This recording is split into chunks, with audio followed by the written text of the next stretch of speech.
programs may not be suitable for very young audiences. Parental guidance is recommended. Ang programang ito ay naglalabas ng sensitibong eksena at impormasyon. Striktong patnubay at gabay ng magulang ang kailangan.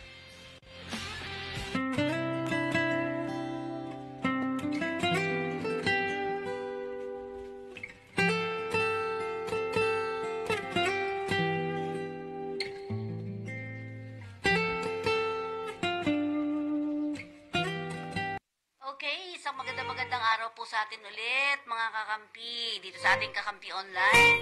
Narito naman po tayo sa ating kalinga sa OFW. And of course, wala pa yung ating mga partner. Ayan na ba, Harvey? May naririnig ako eh. Ha? Okay, at syempre sa kalinga sa OFW, makakasama natin dyan, walang iba kundi ang aking idol, Miss Corazon Alma de Leon, na ngayon ay hindi pa nakakapasok. Baka busy-busy pa ang aking idol. And of course, sa kabilang linya naman natin, andyan na ba, Harvey? Ha? Yung makakasama natin, ayan si Ma'am Cora. Ma'am Cora, hello po. Andito na ako. Nasaan ka ngayon? Ma'am Cora, nasaan ka ngayon? Kumusta? Yung taga-embassy, Opo. sa next next Wednesday.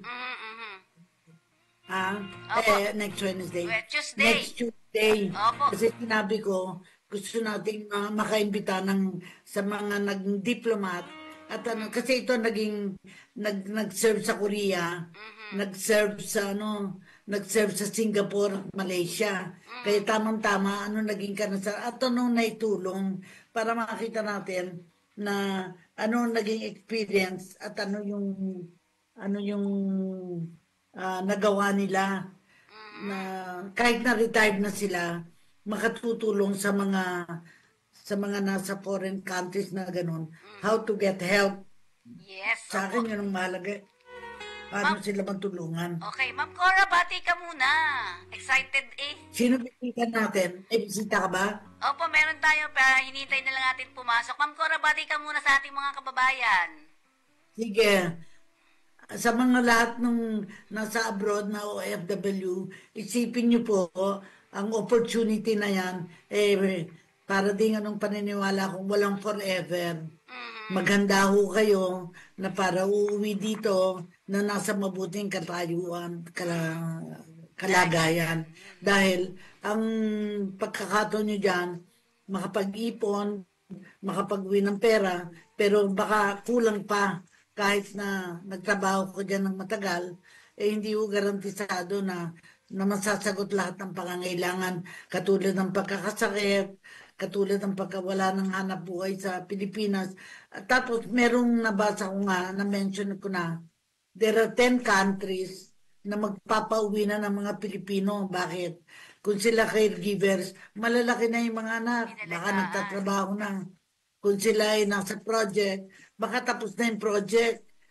Therefore, kailangan may natuto silang skill. Bukod dun sa skill na natutunan, ay magagamit nila pag-uwi nila. Kumbaga, hanap buhay. Kaya gusto natin, pag-uwi nila, they will be better off than their condition nung sila'y nasa abroad. Diba? Palagi iniisip kung nasa abroad. Kaso kahit na wala sa abroad, sana mabuti katayuan nila. Yun ang message dapat natin sa programa natin OFW dahil hindi sabi ko nga, walang forever sa OFW. Yes. Kung may paliwanag natin yon, kasi meron akong nakilala na every 2 years, nandun siya, bumabalik siya, tatlong 2 years na siya.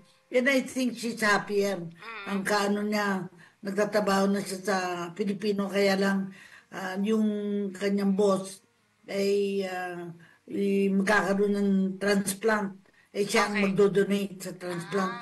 Di parang feeling ko buong-buo na yung kanyang paglilingkod sa kapwa. So yun lang ang aking gustong masabi sa mga nanonood sa atin. Bigyan nyo ng pagkakataon na pagkayo'y, kasi maraming hindi pa nakaka-abroad. Ang lahat sila feeling gusto nila mag-abroad. Naintindihan ko naman eh. Kasi parang sinasabi na lalo na kung walang trabaho dito. Yung isang anak ng aking empleyado dito sa Red Cross, ang anak ay bigla-bigla na lang tinawag na seaman. Tinawag na punta yata sa Bangkok at saka kagad may trabaho.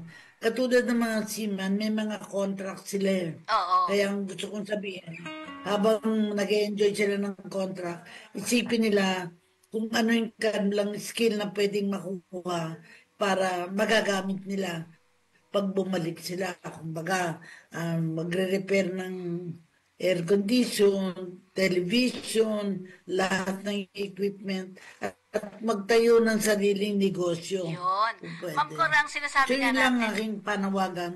Habang ako nga ang sinasabi Sige, ko go ahead. parati, Ma'am Cora, ang pag-abroad ay pansamantala, 'di ba? Kaya dapat lalo na yung mga overseas, 'di ba, yung mga contract worker talaga, mag-ipon for the kinabukasan. Hindi habang panahon tayo ay nangangamuhan. Tama, 'di ba, Ma'am Cora? Sa susunod, at sabi ko nga sa kanila, sa susunod dapat kayo ang Yes, amo ng yes. sarili nyong negosyo. 'Di ba? Amo ka ng sarili mong Kaya ang negosyo. gusto natin, yung mga bumalik, ma-interview natin paano sila nag-cope sa sa buhay nila doon. Kasi maraming nagkaroon ng hindi magandang karanasan. Halimbawa, bawal uminom, nahuling umiinom. Okay. Yun yung nasa bangko siya, i-withdraw niya ang pera, nagsara yung bangko, hindi niya nakuha ang pera, pumatay siya. Na alam ko yung unang istorya pa noon yung pumapatay mga tao sa galit dahil yung kita nila ay hindi naibigay sa kanila. Ma'am Cora, anong masasabi mo naman? Siguro pakinggan mo to. RB, yung binalik na bangkay na hindi tama, Ma'am Cora, 'di ba? Na-interview natin, Yes. Kasama si Jeffrey Jan, yung anak nung namatay na si Denisio, yung namatay sa Kuwait. Ma'am Cora, tingnan natin, RB. Oo. Well, ano ang dahilan sa pagkamatay? May kasalanan ba yung amo? Nasuffocate daw to, Ma'am Cora. pagkukulang? Meron Nasuffocate daw. huli? Ito. Ha? Nasuffocate daw yung mother. Ito. Ano nangyari? Nasuffocate kaya namatay. Nasuffocate Yan, sige. something yan. Ito po si Secretary So, sa Hans Pilipinas Leo na to. Hindi po, nasa Kuwait. Sa Pilipinas na to, yes, di ba? ito po. Ayan po si Secretary Hans Leo Kakdak nagpunta dyan. Ayan. Oo. Gusto ko, RB, yung... O, ayan na. Sige. Interviewin na natin. Kamusta po? Ay, ayan na pala. Rinig, mamaya. rinig. Hi. Sige. Sige, RB, mamaya na itong ating, at kasi pumasok na yung ating guest. Yan. Ma'am Cora, mamaya na natin pag-usapan to. Ayan. Ang ating makakasama dito ay isang konsehala sa Kabuyao. Si Konsehala Crisel Baon, Ma'am Cora. So, magandang araw, Konsehala. Ano, wala? Bakit? Okay, ayusin lang natin po, Konsehala. Konsehalo siya sa Pilipinas. Sa Tama? Pilipinas, sa Kabuyao po, Ma'am Cora, Kabuyao. Yes. Okay. Kasama to nila Vice Mayor. Tumatakbo na mayor. Kasalukuyan yata Si siyang Leaf. konsehal. Si Leaf. Opo, yun. Si Vice Mayor Lee. Mayor Leaf. Oo. Vice Mayor Leaf. Okay. RB. Okay. Tingnan natin. Yan. Konsehala, magandang araw po. Magandang tanghali po, Ma'am Fe and Ma'am Cora. Masaya Cora. Ayan. naimbitahan po ninyo. It's a pleasure speaking with you po. Okay. Ma'am Cora, siya ay isa sa mga co-author ng expanded na ng solo parent. Yung Yes. yung 11861 expanded solo parent. Ma'am Cora, yan. Sa solo parent tayo, okay. ha. So, konsehala. Sige, ma'am. Ikaw na muna, Ma'am Cora. Sige. Kailan ka pa tumakbong konsehala pero hindi ka nag-abroad? Dito ka lang. Hi, Ma'am Cora. Magandang tanghali po muli. Yes. Ako po si Chris Baon. Isa po akong pribadong empleyado. At the Yes. same time, na libreng naglilingkod for 6 or 7 years sa aming lungsod dito sa Kabuyao para sa welfare o let's say kapakanan at karapatan ng mga solo parent dahil isa rin po akong solong nanay at solong tatay. Yeah. Kung Well, usapan ang, pong OFW, ang tatay ko po ang OFW. Siya po yung nagtrabaho sa ibang bansa. Uuwi lang po yan 1 month and then babalik na po sa kanyang assigned country. Ganun po. Pero saan siyang country na-assign? Anong country? Ang father ko po ay isang seafarer. Siya po ay head chef ng barko. Kasi pag seafarer, walang particular country. Wala Kasi po, around the ang world. barko ang bumibiyahe sa iba't ibang lugar. Diba? Opo. Pero ako naniniwala sa mga seafarers dahil alam nila may time frame sila. Pwede lang tugunan ng kanilang pangangailangan. Tapos, pagbalik nila sa Pilipinas, meron silang pwedeng gawin para hindi na sila kailangang maging seafarer. Kasi baka magkasakit, baka magkaroon ng... Minsan katulad ng mga seafarers na hino-hold up sa barko. Opo. Babasa natin yun sa dyaryo. Ayaw natin, para sa'yo, ayaw natin mangyari sa father mo yun. Dahil nagtrabaho nga siya doon, pero kung siya naman ay mamamatay dahil sa kaguluhan doon sa bansa na yun, nakakaawa naman ng mga Pilipino ay mamamatay dahil lang sa paghahanap buhay. Opo. Matagal na, I think more than 2 decades po na more than 30 years po na nag-out of the country ang tatay ko kasi 3 po kami magkakapatid. Wow. Doktor, ako po at yung nag-aral din po ng engineer. So 3 po kami magkakapatid na kailangan po namin magtulong-tulong. At yung pong sweldo ng tatay ko ay hindi sapat para po sa aming 3. Kaya tulong-tulong po kaming pamilya. Oo. Kasi ang pag-aaral, priority yan kahit na sinong pamilya. Kaya nga alam ko ang sitwasyon na kapag sa abroad, ang mga pamilya na may mga anak nangangailangan ng caregiver. Nakita ko yan sa Hong Kong, nakita ko sa Singapore. Pero pag malalaki na ang mga anak, siyempre hindi na nila kailangan. Kailangan yung mga taong nagtrabaho doon may developed other skills. Whether pagluluto, whether whatever can be, they can do, makauwi at hanap buhay. Kasi otherwise, pag walang hanap buhay, hanap patay, yun ang palagi kong sinasabi. Totoo po. Okay, so, okay, Consel Chris, alam kong medyo, tayo ba yun? Okay. Ma'am Cora, yung sa... Okay, tayo ay, ang tanong natin ngayon yung 118 na yung solo parent, expanded solo parent. Yes. Paano po ninyo ito? Ma'am Cora, yung sa yan. From 30 million to 40 million. Okay. Opo, ito Okay po na. yung Expanded Solo Parent Welfare Act. Dati po ito ay Solo Parent Welfare Act of 2000 nung panahon po ni former President Gloria Arroyo. She was the author of the Solo Ang Parent. solo parent, And nangyari then- lang in the last 20 years. Dahil nangyari yon time ni, kasi nung time ko, Secretary of Social Yes! Ay! Naku, nakaka-relate si Ma'am Cora. Mukhang naging magugustuhan ko presidente. itong ating Nakita niya ang usapan po. pangangailangan.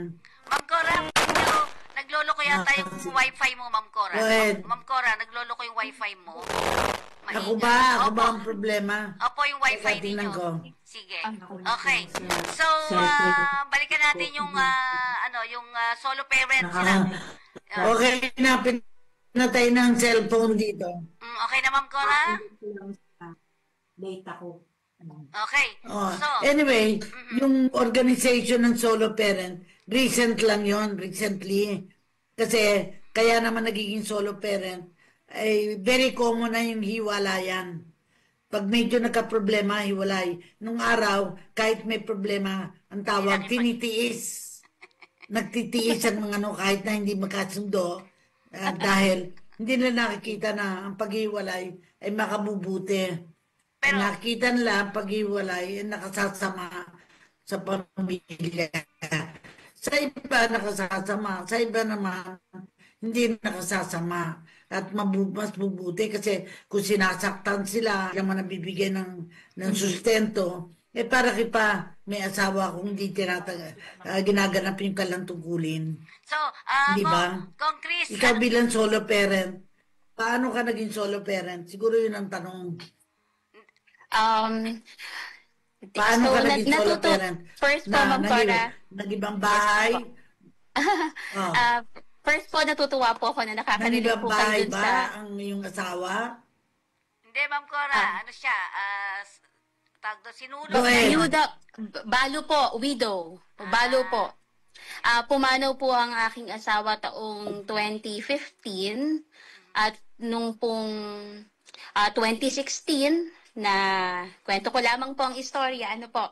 So, nung pong pumanaw ang aking asawa ng 2015, taong 2016, nanalo po si former Mayor Attorney Mel Hecolea sa Cabuyao at pinadalhan po kami ng sulat na pinapatawag ang mga solo parent ng Cabuyao. Yung pong may mga ID na, Solo Parent Identification Card kung tawagin.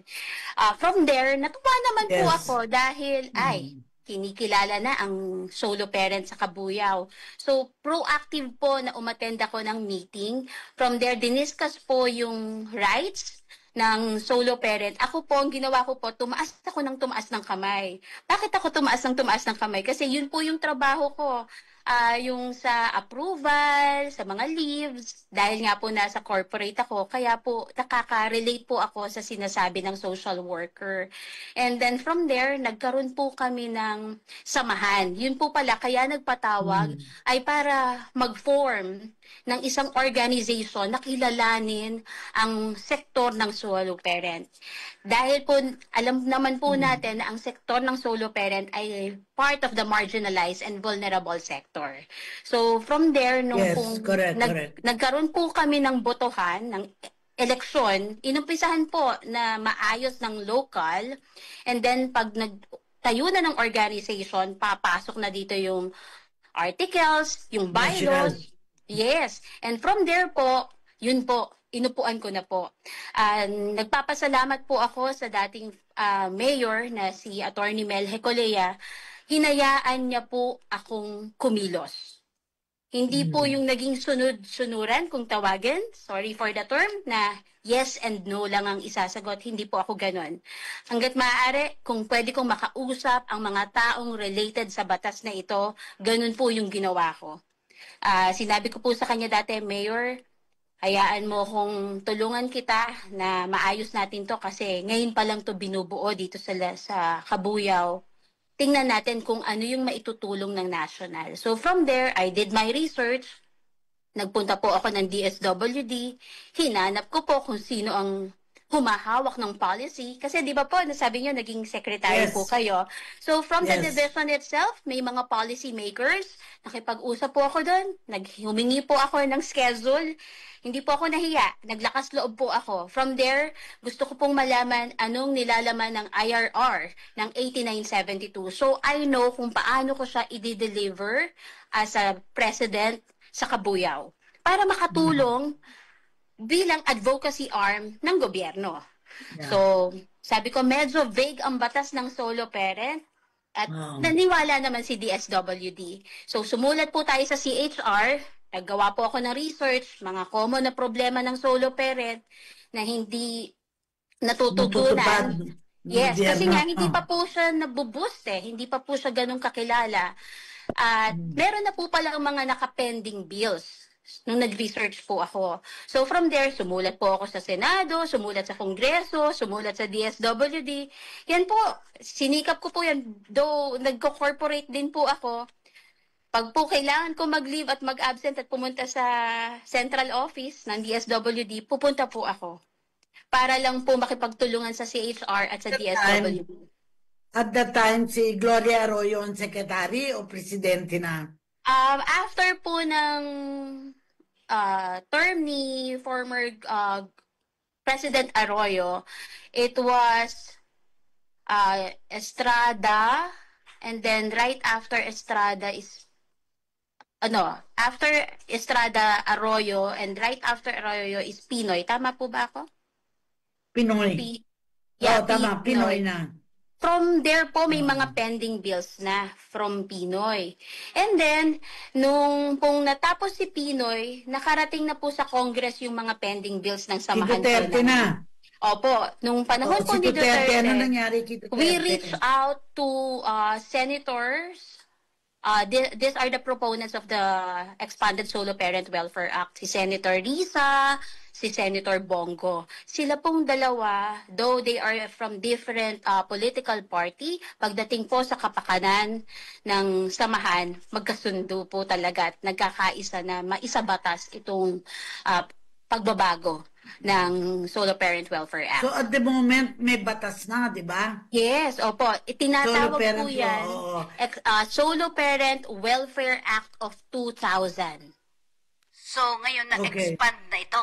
So, bali 25 years na. Yes, nung pong pumasok po ako, from 2016, talagang nag-push through po. Sinabi ko po sa aming lungsod na pinukpok po ito ng proponent ng lungsod. That time was former Councilor Ting Alimagno was the proponent. And then, ang naging legal advisor from the City Council ay si Vice Mayor Attorney Leif po. Sila pong dalawa. Sila lang po talaga yung dalawang kasama Si namin. Attorney Leif, kaibigan namin ni Fe. Kaya mahalagang alam mo yan. Dahil tumatakbo siyang mayor ngayon. And I hope na dahil sa kanyang karanasan na nahirapan siya nung vice mayor siya, sana siya ay manalo. Sa palagay mo ba malaking chance niyang manalo? Hindi mo alam.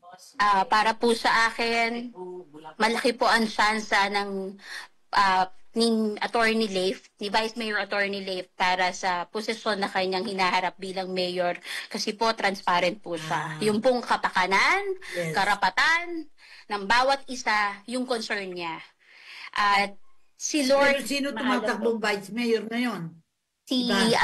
Ang tumatakbo pong vice mayor ngayon ay si Attorney Mel, ang former mayor po, Hecolea. Bumaba yung former mayor para maging vice mayor. Yes ano po, naman ang uso mayor. Tapos tapos na bababa ang vice mayor o kaya later wife. Pero hindi ka namin tatanungin kung doon kasi alam ko yung sinusulong mo ay magandang balita naman para sa iyo dahil talagang may resulta, di ba? Okay. Kaya maganda na ikaw ay naanyayahan dito para marinig kasi ang pangalan mo ay Chris. Yes Baon. po, Chris. Baon? Baon po. Baon. B-A-U-N. May mga uncle So, din po. ang sinusuportan mo ay yung tumatakbong mayor ngayon. Yes po. Magkakasama po kami sa political party po ni Attorney Leif, ni Mayor, or soon to be Mayor Attorney Leif. Ang pangyayari pong ito, hindi po biro. At the moment, anong posisyon niya? Konsehal? Po? Ano daw position mo Anong po? posisyon niya na tumatakbong mayor? Si Wala? Attorney Leif. Mayor po. Dati na siyang mayor. Nagpapa-re-elect siya na mayor. Hindi po. Vice siya. Siya po ay Vice Mayor ng Kabuyao. Vice Mayor po ng Kabuyao at ngayon po ay tumatakbo po bilang Mayor ng Kabuyao. So nag-switch po sila ni Vice Mayor Attorney Mel Hecolea. Dahil po siya na po ang naandyan. Pero si Vice Mayor Leif nakalaban ng mayor, di tumatakbo din na vice na mayor. So naglalaban sila. Yes po. Para maintindihan namin ang political situation sa Kabuyao. Okay. Ma'am Cora, may tanong dito. Wait lang ha. Ma'am Cora, may tanong dito. Sige, go ahead. Oo. Kasi yung solo parent, na-expand ito, no? So dito sa, gaano kahirap ang ginawa mo, Consiel Chris Baon, sa pagpapapirma o pagpapa-approve Mahirap yan, Ma'am Cora, di ba? Pag nagpapa-approve ka, dadaan ka sa butas Hindi, ng karayo. sinabi naman niya nagpunta siya sa DSWD, nagpunta siya sa Commission on Human Rights. HR. Human rights po, human rights. So, kasi, ano yan magkakaakibat yan Yes. Parang tinignan kung ano yung dahilan bakit yung mga batas na yan, hindi naman porke lumabas ang batas, wala nang gagawin para magkaroon ng mga provisions na mangangailangan ng pondo. Kaya Tama. yun ang papalaki ng pondo sa mga departamento na magpapairal ng batas ng solo parents. Pero at the moment, local government talaga ang malaki ang papel dyan. Kasi ang local government ang makakalam sino mga solo parents sa kalang lugar. Kaya nire-rehistro kung sino yung mga solo parents. Hindi po biro ang pinagdaanan ko para po maging matatag ang samahan ng solo parent. Hindi lang po Kabuyaw ang aking inayos. The entire Laguna, Calabarzon 4A, and Luzon, Visayas, Mindanao. Wow. So, nung pong panahon... Galing. Yes, I'm so glad na naimbita ka para mapaliwanag at hindi lang dito sa programa na ito, yung iba pang programa na pwedeng magpaliwanag ka ano yung ginawa mo at paano nagbe-benefit ang mga solo parents. Kasi madali magkaroon ng batas. Yes. Pero kapag hindi natutupad ang batas, sayang naman ang batas, di ba? Yes. Kaya ako naniniwala sa pagitan mo ay makatutulong kang magpaliwanag ano na ang nangyayari as a result of the batas. Yun. Parang mahalagang malaman na. Okay. At sa Kabuyaw, ito na ang ini-implement. Okay. Ganito po yan. From 8972, inamend po natin to. It takes a while. 2018, 19, 20, 21, until 2022. Ako po ay taon-taon nasa Quezon City. Halos every month po yata may meeting po kami. Meron po kaming committee na bumubuo ng solo parent sa DSWD. Kasama po, pati po yata ang DOJ. Sa nanonood sa Department of Justice, alam nila makulit ako dyan. Sa Department of Budget, makulit din ako dyan. So halos lahat po ng national agencies, talagang kinilala ko po sila at pasa po tayo sa kanila ng research na hindi po biro ang pagiging solo parent. Nakiusap po tayo sa tulong ng mga senador at kongresista na bigyan ng cash subsidy ang solo parent kada buwan. Isa po yun sa pinakiusap ko kasi napakahirap pong mag-request ng committee hearing sa LGU. Kapag po ang mga konsehal ay hindi sabay-sabay pumapasok, hindi uma-attend ang lahat, hindi nag-a-agree, hindi po sila nag-a-agree So, anong gagawin ko? Oh my. So, kaya dyan mahalaga ang po social tayo media. Yes. Pailam sa mga constituents. Alam nyo ba na itong mga konsehal na to, paano mabubuo yung mga batas kung sila ay absent? Ako naman, I'm very fortunate na sa Parañaque ay meron silang cooperation. Kahit kabilang partido, kahit pag nagsama-samang paggagawa ng batas, ay present sila. At in fact, nag-a-attend ng flag ceremony. Kaya kaiba ang mga sitwasyon ng mga syudad at saka ng mga munisipyo. Anyway, sa pagpapatuloy natin, Fe, meron ka bang mga Ayan, gusto lang, kasi marami kasing mga nanonood sa atin ngayon na Kong Chris Baon. Konsehal pala. Ala ko, congresswoman ka na. Konsehala, marami nanonood sa atin kasi dito. Why not? Oo, marami nanonood dapat nga yung ganyang party list Party list for solo parent kasi marami na nagawa. Opo. Ako po talaga ay nasa corporate.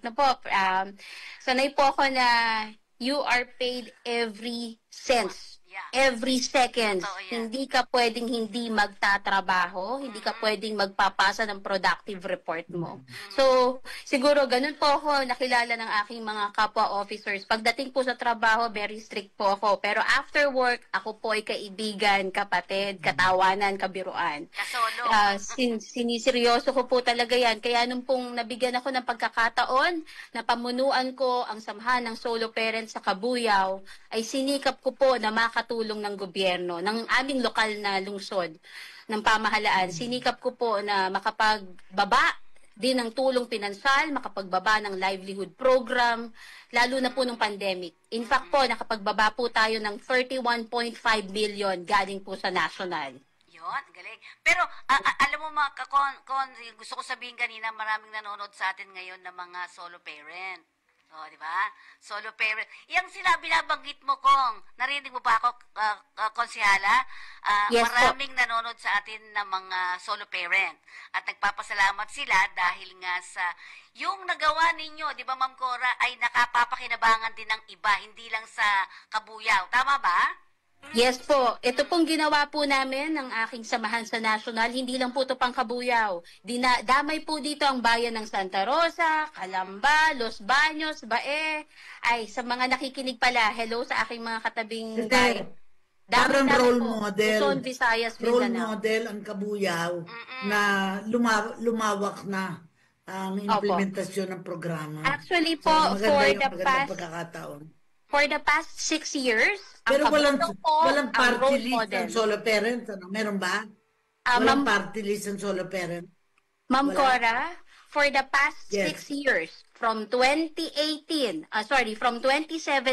until 2022, ang Kabuyao Solo Parent po ay laging nagpe-present sa Luzon, Visayas, Mindanao, DSWD Field Office.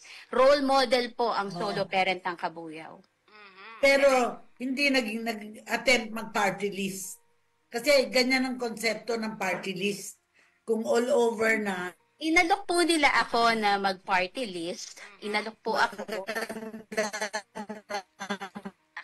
Ma'am Cora, humihina ka na naman. Yung iyong Ma'am Cora. Okay. Okay, Ma'am Cora, mahina na naman yung wifi mo. So, inalok ka, konsehala, na mag-party list. O ba't hindi tayo nag-party list? Ang puso ko po kasi, alam ko po na pag po Hindi. ako'y nag-party list, damay ang Kabuyao. Yun. Pero ang puso ko po talaga ay na kay Attorney Leif at na kay Attorney Mel. Nasa dalawang abogado Yun. ng Kabuyao. Nais ko Malawak. po, opo, Kaya nais nga, ko dahil po, malawakan, ako po dapat magsisilbi. siguro party list para kabuong Pilipinas. Kung ako po yung magsisilbi muna, uumpisahan ko po muna dito sa kung saan po ako pinanganak. Ako po talaga ay taga-Kabuyao, tubong taga-Kabuyao. Gusto ko po munang pagsilbihan yung aking mga kababayan dito sa aming lungsod. Alam niyo po, Pero paano ka naging solo parent? sa loob po ng tanong 6 na taon, Paano ka naging solo parent?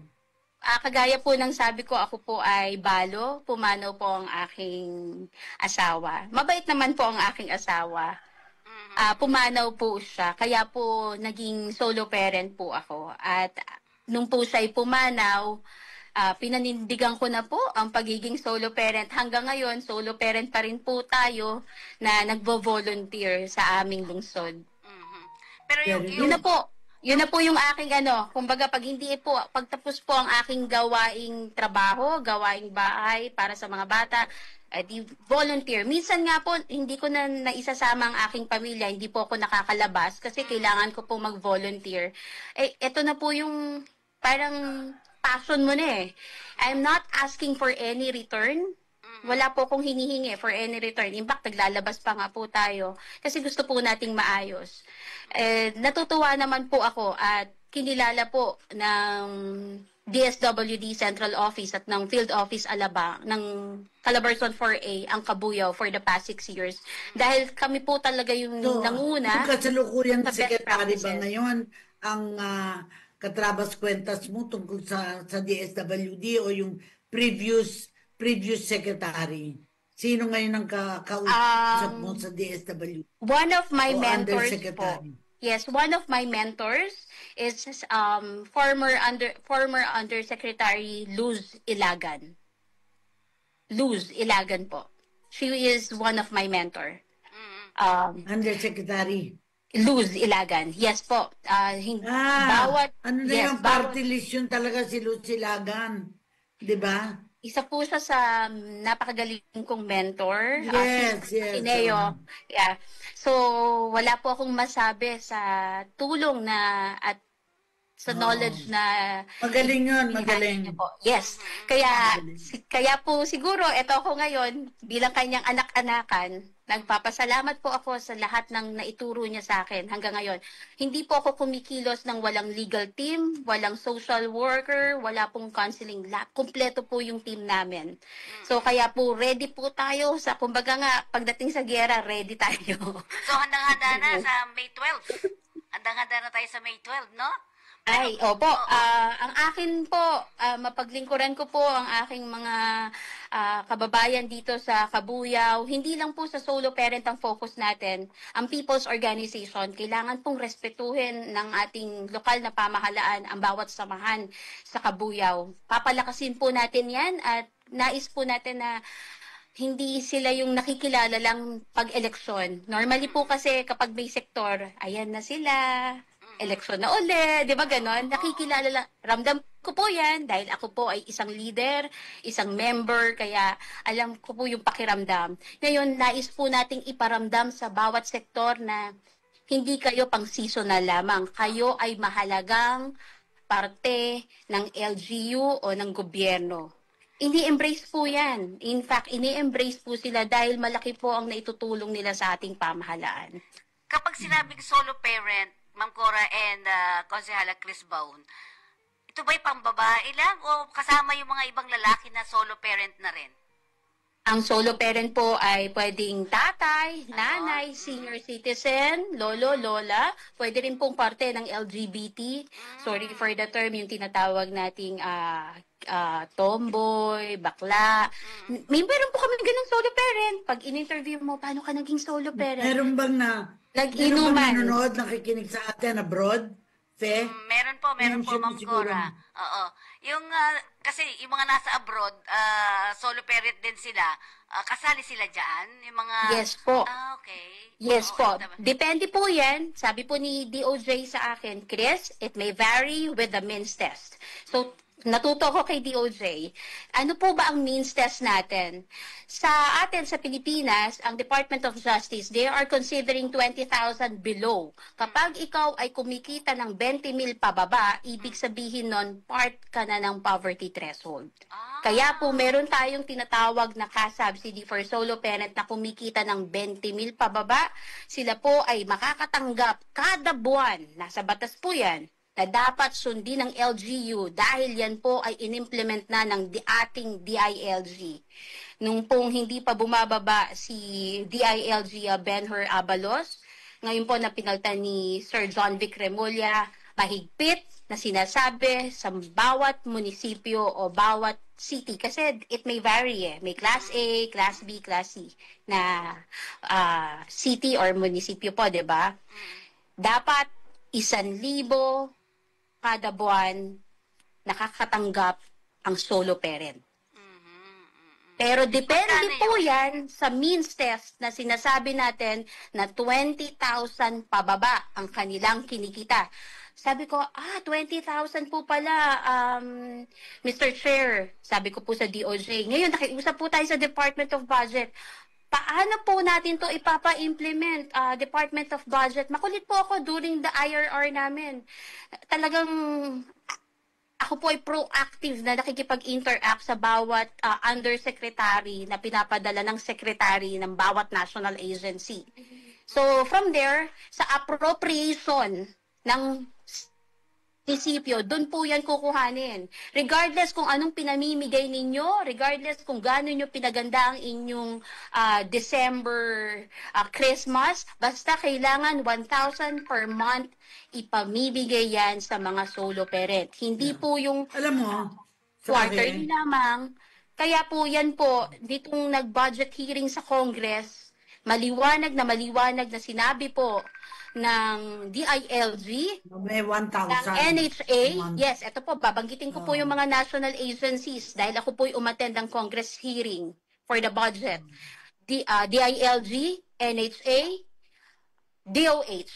Kasama po yan. Sila po yung tatlong mga major na importanteng na kailangan. And also CHED, na dapat free education sa mga anak ng solo parents sa kolehiyo, libreng medical sa mga anak o sa mga solo parent, which is under the Universal Healthcare Act. At meron na pong memorandum coming from DOH. September pa lang po binaba na yung memorandum in preparation for the budget hearing. And then, meron din po sa NHA. May project po ang ating napakasipag na Pangulong Marcos na pabahay ngayon. Different parts of Luzon, Visayas, Mindanao, tinatayo na si pabahay.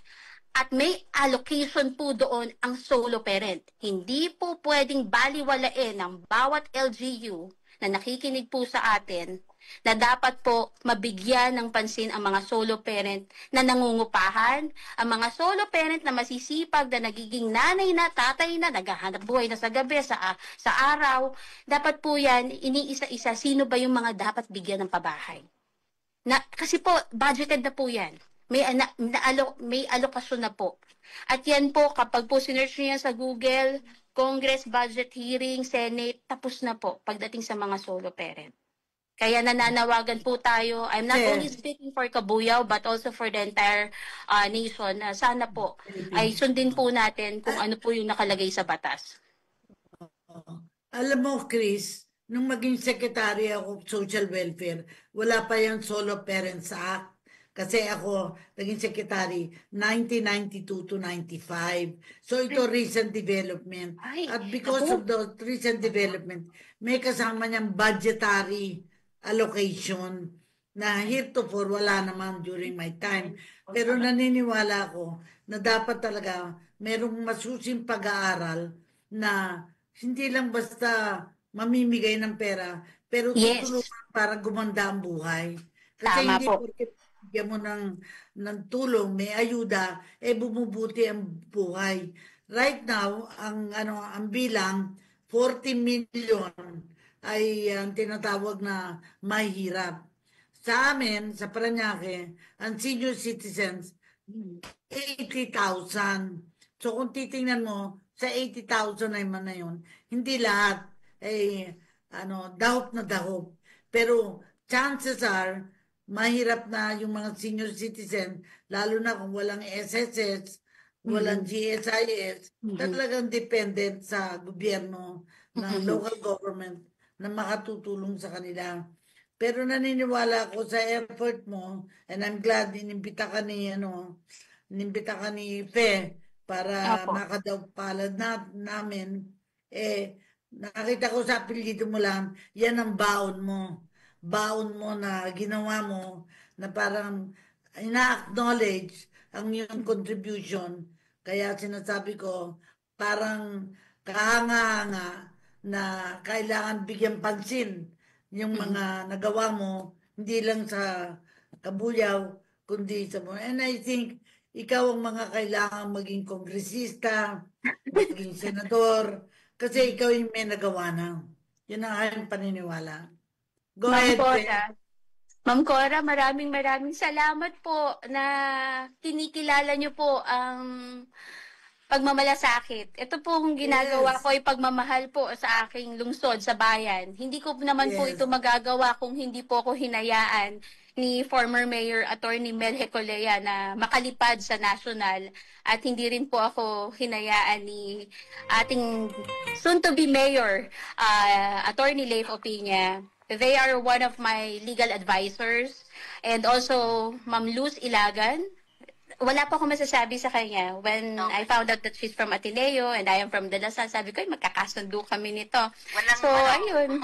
Masaya po ako na yung Team Chris na bumubuo po sa pag-aayos nitong RA 11861, kumpleto Ricados po. Hindi po ako sumasabak sa isang sitwasyon na hindi po talaga, walang dokumento, walang research. Kailangan po meron talagang Yes, pagsusumikapan ko po, hindi po ako haharap sa Pangulo o sa Senador o sa Kongresista na hindi po kumpleto ang aking daladalang baon from my last day. Siguro, bago tayo magtapos, ikwento ang personal story mo, kaugnayan sa pagiging solo parent. Kasi kaya ka naman nandyan dahil naging solo parent ka. At Opo. ano yung sitwasyon mo? Paano ka naging solo parent? Pero bago sagutin ni Kong Konsehela yan, Kasi para marinig ng mga tao, bakit ganyan ang passion mo for solo parent? Okay, bago Go ahead. sagutin ni Konsehela, batiin lang natin muna yung mga taga Kuwait. Yan, nanonood Yes, sila go ngayon ahead. sa atin. Shout out from Kakampi Kuwait chapter. Shout out din po sa mga members ng Concerned Citizen of Infanta, Pangasinan. Bagong-bagong gapo, makabagong Sambales, mabuhay po kayong lahat dyan. God bless. And sabi niya, thank you for the support sa Kasolo Krisa. Sabi niya, yon. At syempre yung mga taga Saudi Arabia, ngayon lang nila nalaman na may solo parent act na meron na palang dapat Meron po. ibigay sa kanila. At yung housing, di nila alam daw yun. Yung sa housing na binabanggit mo, Konsehala, paki-explain mo nga daw po ulit dahil excited sila at gusto nila to. Depende po yan sa magiging assessment ng NHA kasi meron po tayong sinusunod. Alam po yan ni Ma'am Cora. Pag po natapos na yung IRR, ang susunod po niyan, yung mga policy makers natin sa bawat ahensya ng national agencies, gagawa po sila. Titingnan po yung kakayahan ni solo parent. Hindi naman po sinasabing talagang kailangan well-off ka. Yung basta may kakayahan ka lang makapagbayad sa NHA, ay pasok ka na. Titingnan kung ano yung kakayahan mo. Pero hindi po lahat ng solo parent of 17 million or 14 million ay pwedeng maka-avail. May percentage lang po. Kasi hindi naman po kakayanin ng gobyerno ang isang napakalaking pabahay sa isang lugar lamang. Diba po? So yan po, kayo po ay dadaan sa isang masusing investigasyon. I-background check po kayo. And then kayo susulatan po ang local, ang LGU. To be specific, ito po yung tinatawag na Local Social Welfare Development Office. Susulatan po si social worker, hihingi po ng recommendation kay social worker kung may kakayanan po ba, kamusta po ba si solo parent doon. So from there, pag po nakapag-recommend na si social worker, doon po magko-continue yung progress sa pagkuha nyo po ng pabahay. Dapat po ngayon pa lang may nakalista na. Ginagawa pa lang tong pabahay na to, may mga nakalista na dapat kung sino yung mga target beneficiaries ng NHA. Yon. So, ibig sabihin, Para talaga may sa kaalaman mo, investigasyon. ako ngayon ay Dean ng School of Social Work ng Pamantasan ng Lungsod ng Muntinlupa.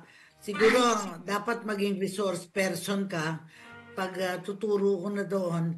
Kasi Opo. mga tulad mo, ang dapat magpaliwanag na ang papel ng social worker is to makatulong sa mga higit na nangangailangan.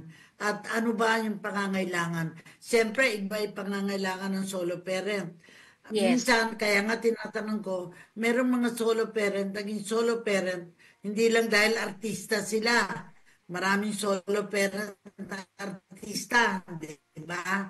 Pero, yung ano naging karanasan na kailangang maging solo parent. At nakikita ko, isa dyan, yung hindi mahusay na pakikisama ng lalaki o ina-abuse yung babae, at mas maganda na nahiwalay. Kaya nangyayari, hiwalayan, nagiging solo parent.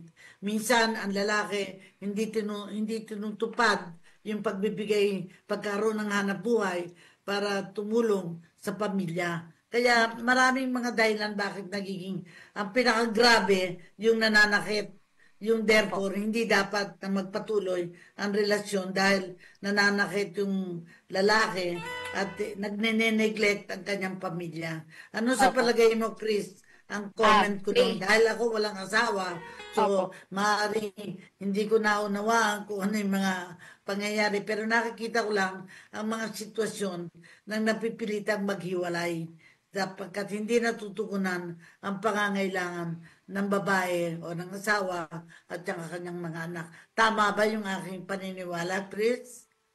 Agree po, Ma'am Cora, at may sagot po ako sa inyong mga paniniwala. Sinolusyunan po natin yan.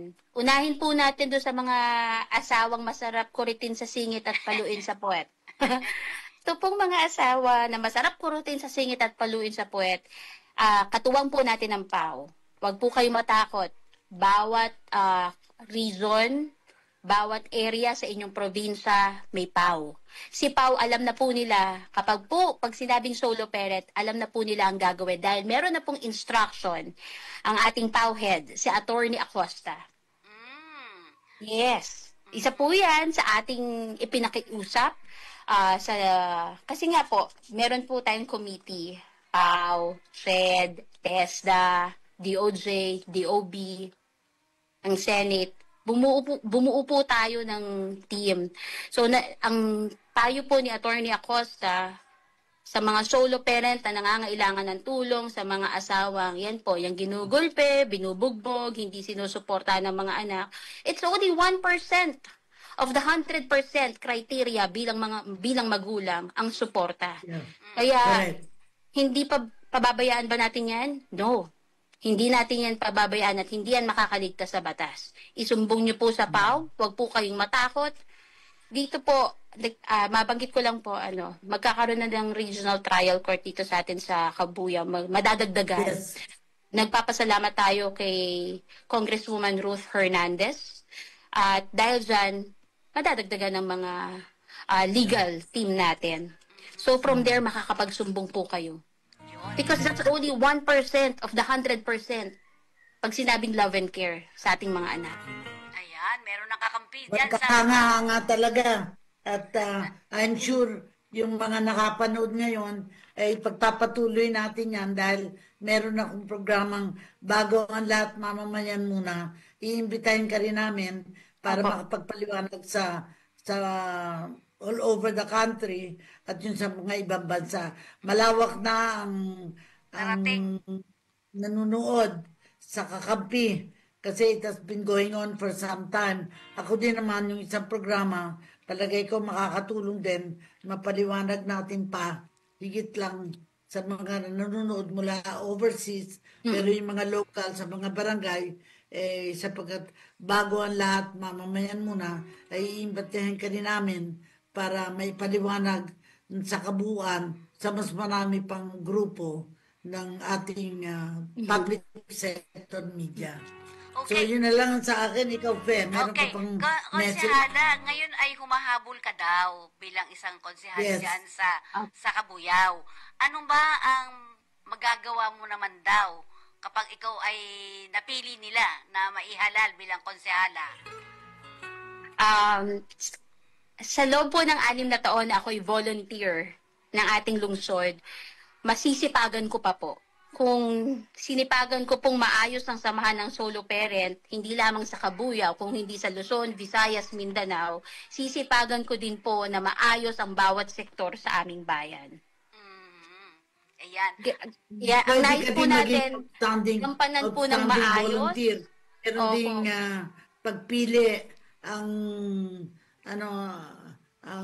Philippine Association of Volunteers, makita na volunteer work mo ay kahanga, dapat ma-recognize ka. Siguro sa susunod na pagkakataon na ipapaliwanag natin para matulungan ka na maging outstanding volunteer for the year.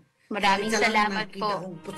At syempre, maraming salamat po, Ma'am Cora, Ma'am Fe. Actually po, para po sabihin ko po sa inyo, nauna pong magtayo ng sectoral office dito sa amin sa lungsod. Tinawag po itong barangay, wala po dito nung araw, yung Barangay Solo Parent Help Desk. Wala po niyan. Dito lang po yan sa Kabuyaw. Volunteer po yan kasi ang hirap po, ang mahal ng pamasahe. It's not only 12 pesos or 13 pesos ang pamasahe papunta kasi meron pang baybay kung tawagin yung nasa Lakeshore. Gagastos sila ng nasa mahigit 100. Aba, teka nga muna, napaisip ako. Ang pinaka-front line ng komunidad ay ang barangay. So, dapat sa barangay muna lahat ng problema bago makarating sa lungsod. Tama po ba? Di ba po? So, yung assistance, yung help desk, yan po ay kinreate namin dito sa Kabuyao. Humingi po ako ng tulong sa proponent na pakinggan niya ako kung paano bago pumunta ng LGU o ng munisipyo. So, nagkaroon po kami dito ng barangay solo parent help desk para lahat po ng concern ni solo parent masagot po muna sa barangay. Ngayon, ire-refer po ito ni barangay sa munisipyo. That's the time po na pupunta si solo parent. Pero kung hindi po kailangan pumunta ni solo parent sa munisipyo, diyan ka lang sa barangay at sayang yung pamasahe mo, pwede mo pang ipambili ng 1 kilong bigas. Di ba po? Okay, pag-uusayan Kaya po. nga, aanyayahan kita na maging resource person din sa eskwela para malaman ng mga social workers ang kanilang tungkulin to identify sino yung mga solo parents sa bawat barangay para makarating ang serbisyo sa mga solo parents. Kasi kahit pag hindi alam ng mga sa barangay kung sino yung mga solo parent, maaaring ma-neglect, hindi matulungan. Yun ang pananaw ko. May sagot din po ako dyan, Ma'am Cora. The time na ako Yes. po ang head ng solo parent, nakisuyo po ako sa aming lugar, pwede ba tayo mag-set ng appointment sa ABC Cup? Gusto ko makipag-usap, one-on-one, kasama ang mga kapitan. Yes. Alam niyo po yun? Yes, Kasi yes. libre ako sa oras na ito. Awesome. Kung libre din sila, wala naman po akong bayad. Gusto ko lang imungkahi sa kanila, ito ang sitwasyon sa bawat barangay. Pwede po ba tayo magkatulungan? At yun po nangyayari sa ibang LGU na. Sana po, ganun din po dito rin sa aming lungsod. Pakinggan po ang boses. Huwag pong isang tabi. Yes. Huwag pong kilalanin during the election. At nakikiusap din po ako, hindi lang po sa solo parents, sa iba't ibang sektor. Malaking hamon yan. Opo. Malaking hamon na magkaroon lang pagkakataon na malawak ang kaalaman tungkol dito. Okay. At medyo wala na naman tayong oras. Sabi ni So, Fe, ano na? Tapos na tayo? Okay. Maraming salamat. Meron At sabi, pang mga tawag? basahin ko lang to. Sabi, congrats po, Kong Chris. Good luck po sa inyo and God bless. At naku, marami pa rito. At serbisyong tama para sa amin ay nanggagaling sa inyong grupo. Go ahead. Okay. So, Konsehala Chris Baon, siguro last message from you. Fe, nawala ka. Andito po ako. Sige, Konsehala.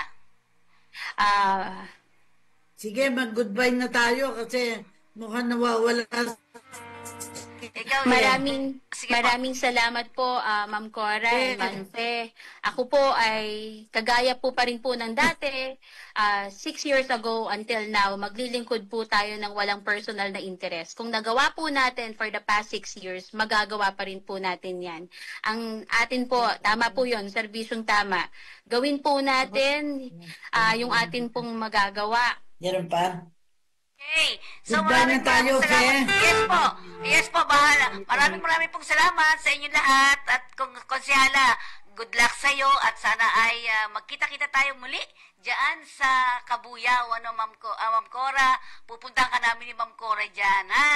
Maraming salamat po. Maraming salamat. God bless po mga kasamahan po namin sa Bye-bye.